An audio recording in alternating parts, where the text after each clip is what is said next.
अगर आप भगवान शिव के भक्त हैं तो इस कथा को अंत तक सुनिए। शिवरात्रि पर भगवान शिव पार्वती की शादी हुई थी, इसलिए इस पर्व को भगवान की विवाह वर्षगांठ के रूप में मनाया जाता है। भगवान शिव से जुड़ी कई ऐसी बातें हैं जिनके बारे में आप नहीं जानते होंगे।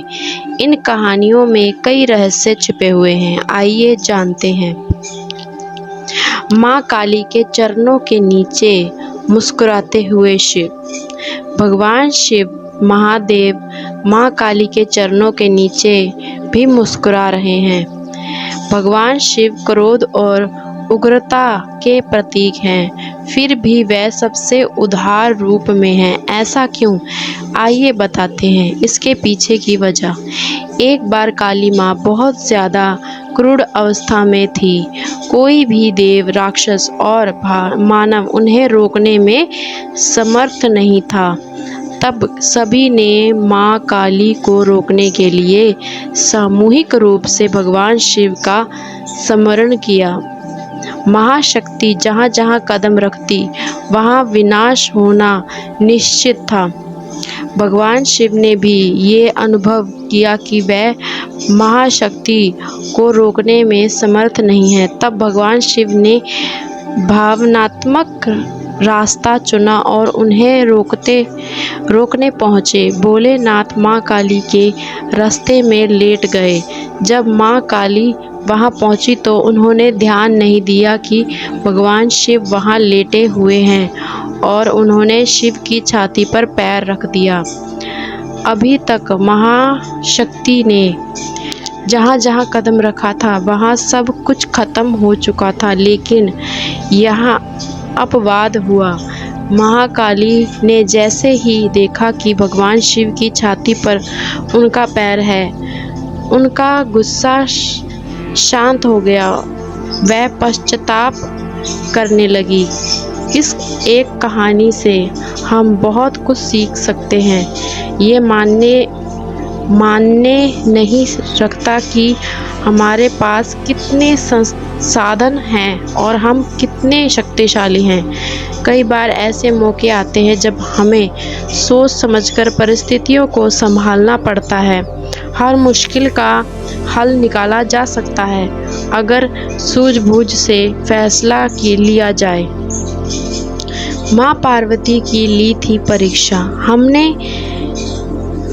हम में से कुछ लोग ही जानते हैं कि भगवान शिव ने माँ पार्वती की परीक्षा ली थी। पार्वती माँ ने विवाह करने से पहले भगवान शिव ने उनकी परीक्षा लेने की सोची। भोले ने ब्राह्मण का रूप धारण किया और पार्वती के पास पहुँचे। उन्होंने पार्वती माँ से पूछा कि वह भगवान शिव जैसे भिखारी से विवाह क्यों करना चाहती है जिसके पास कुछ नहीं है। ये सुनकर महापार्वती क्रोधित हो गई। उन्होंने कहा कि वह शिव के सिवा किसी और से विवाह नहीं करेंगी। उनके इस उत्तर से भगवान शिव प्रसन्न हो गए। वह अपने असली रूप में सामने आ गए और पार्वती से विवाह करने को राजी हुए। इसलिए पूरे शरीर पर भस्म लगाते हैं शिव। भगवान शिव पूरे शरीर पर भस्म लगाए रहते हैं। शिव भगत माथे पर भस्म का तिलक लगाते हैं। शिव पुराण में इस संबंध में एक बहुत ही दिलचस्प कहानी मिलती है।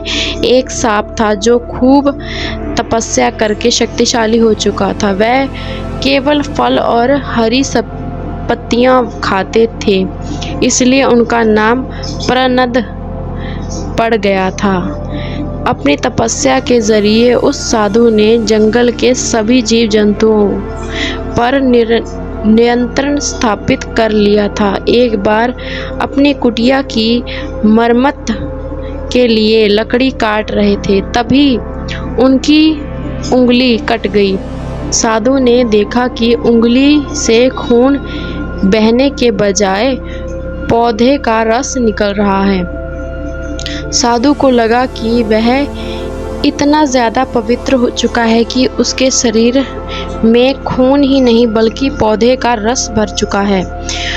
उसे उस बात की बहुत खुशी हुई और वह घमंड से भर गया।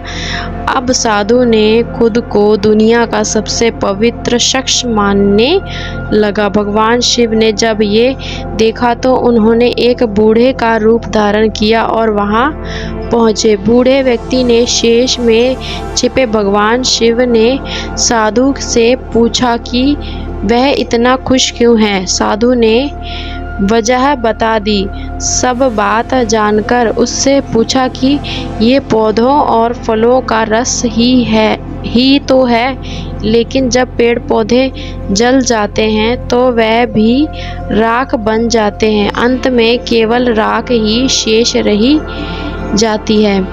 बूढ़े व्यक्ति का रूप धारण करे शिव ने तुरंत अपनी उंगली काटकर दिखाई और उसने राख निकली। साधु को एहसास हो गया कि उसने सामने स्वयं भगवान खड़े हैं। साधु ने अपनी अज्ञानता के लिए क्षमा मांगी। ऐसा कहा जाता है कि तब से ही भगवान शिव अपने शरीर पर भस्म लगाने लगे ताकि उनके भक्त इस बात को हमेशा याद रखें, शारीरिक सौंदर्य का अहंकार ना करें बल्कि अंतिम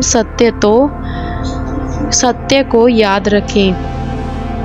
भगवान शिव ने दिया था सुदर्शन चक्र। भगवान विष्णु के हाथों में हमेशा सुदर्शन चक्र संबोधित करता रहता है। ये सुदर्शन चक्र भगवान शिव ने ही भगवान विष्णु को दिया था। एक बार भगवान विष्णु शिव की आराधना कर रहे थे। विष्णु देवता ने भोलेनाथ को प्रसन्न करने के लिए हजारों कमल बिछा रखे थे। भगवान शिव ये देखना चाहते थे कि भगवान शिव की भक्ति में कितनी तत्परता है, इसलिए उन्होंने एक कमल उठा लिया। भगवान विष्णु सहन नामक लेते हुए शिवलिंग पर हर बार कमल का फूल चढ़ा रहे थे। जब विष्णु 1000वां नाम ले रहे थे तो उन्होंने पाया कि शिवलिंग पर आरती करने के लिए कोई भी फूल शेष नहीं रह गया।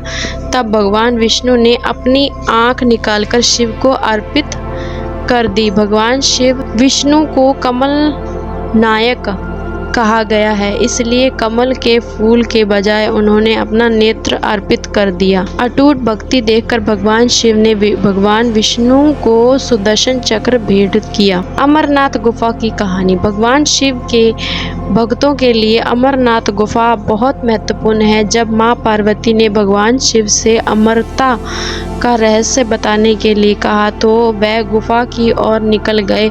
गुफा जाने के रास्ते में उन्होंने कई कार्य किए, इसलिए गुफा जाने का पूरा रास्ता चमत्कारीन माना जाता है। अमर कथा के रहस्य बताने के क्रम में भगवान ने अपने पुत्र वाहनक आदि को निर्जन स्थानों पर छोड़ दिया। ये सभी स्थान तीर्थस्थल बन गए। पुरानी कथाओं के मुताबिक भगवान शिव गुफा तक पहलगाम से होते हुए पहुँचे थे। अगर आप शिव के भक्त हैं तो कमेंट में हर हर महादेव लिखें। अगर आप चैनल को सब्सक्राइब नहीं किया तो चैनल को सब्सक्राइब करें, लाइक करें और शेयर करना मत भूलें।